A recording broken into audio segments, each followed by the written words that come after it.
बच्चों, आज हम पढ़ने वाले हैं इक्विवेलेंट वेट। और ये टॉपिक आप लोगों को बहुत परेशान करता है, तो मैं कोशिश करूँगा कि इस टॉपिक को बिल्कुल मैं सिंपल लैंग्वेज में रखूँ ताकि आपको बहुत आसानी से समझ में। तो चलिए इस टॉपिक को शुरू करते हैं।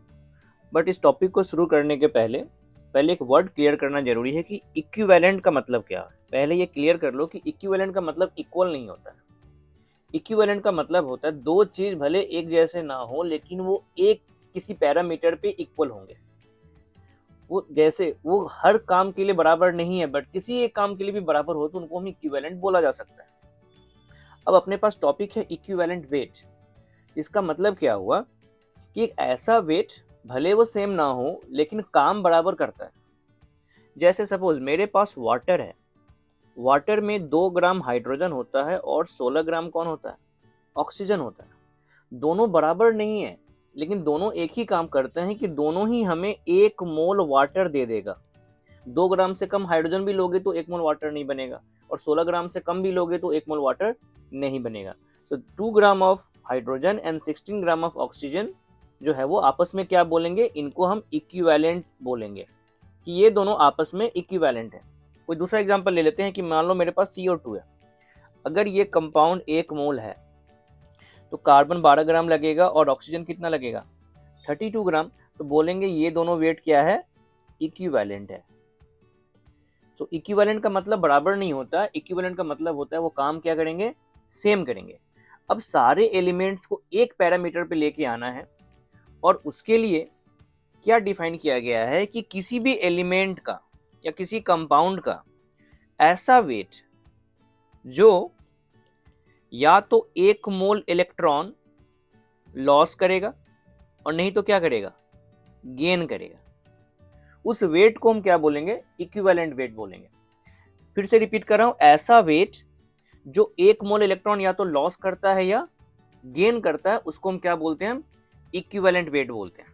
जैसे सपोज मान लो मेरे पास Ca2+ है, और Ca2+ को 2 इलेक्ट्रॉन ऐड करने पे हमें क्या मिल जाता है? Ca मिल जाता है। अगर ये 1 मोल है, ठीक है, अगर ये 1 मोल है तो मुझे इलेक्ट्रॉन कितना चाहिए? 2 मोल। और 1 मोल का मतलब हो गया ये कितना होगा? 40 ग्राम होगा। तो 40 ग्राम के वेट से ये 2 मोल इलेक्ट्रॉन एक्सेप्ट करता है, लेकिन हमें क्या चाहिए? 1 मोल चाहिए। तो अगर मेरा इलेक्ट्रॉन 1 मोल हो गया तो ये वेट भी कितना हो जाएगा? 20 ग्राम। तो मैं बोल सकता हूं ये जो 20 ग्राम है वो क्या हो गया? वो इक्विवेलेंट वेट हो गया। कौन सा वेट हो गया? ये इक्विवेलेंट वेट हो गया, बिकॉज इस वेट ने क्या किया? तो 1 मोल इलेक्ट्रॉन को गेन किया है। सपोज मेरे पास क्लोरीन है, और क्लोरीन एक इलेक्ट्रॉन एक्सेप्ट करके क्या बनता है? Cl- बनता है। अब अगर क्लोरीन 1 मोल है तो इलेक्ट्रॉन भी 1 मोल लगा, और 1 मोल क्लोरीन का मास क्या है? 35.5 ग्राम। तो बोलेंगे ये वेट क्या हो गया? तो ये वेट जो है वो इक्विवेलेंट वेट हो गया। ठीक है, थोड़ा और चलते हैं।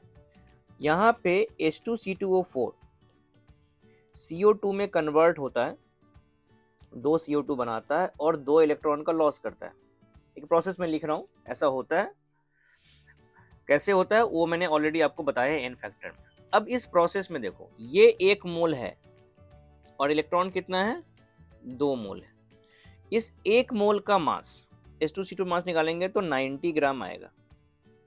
तो 90 ग्राम में कितना मोल इलेक्ट्रॉन लॉस किया? 2 मोल। तो हम क्या बोलेंगे यहाँ पे कि अगर ये इलेक्ट्रॉन 1 मोल होता तो इसका मास भी कितना होता? 45 ग्राम होता। तो इसलिए इस 45 ग्राम को क्या बोलेंगे हम? इक्विवेलेंट वेट बोलते हैं। तो जरा अब इसको जनरलाइज कर लेते हैं।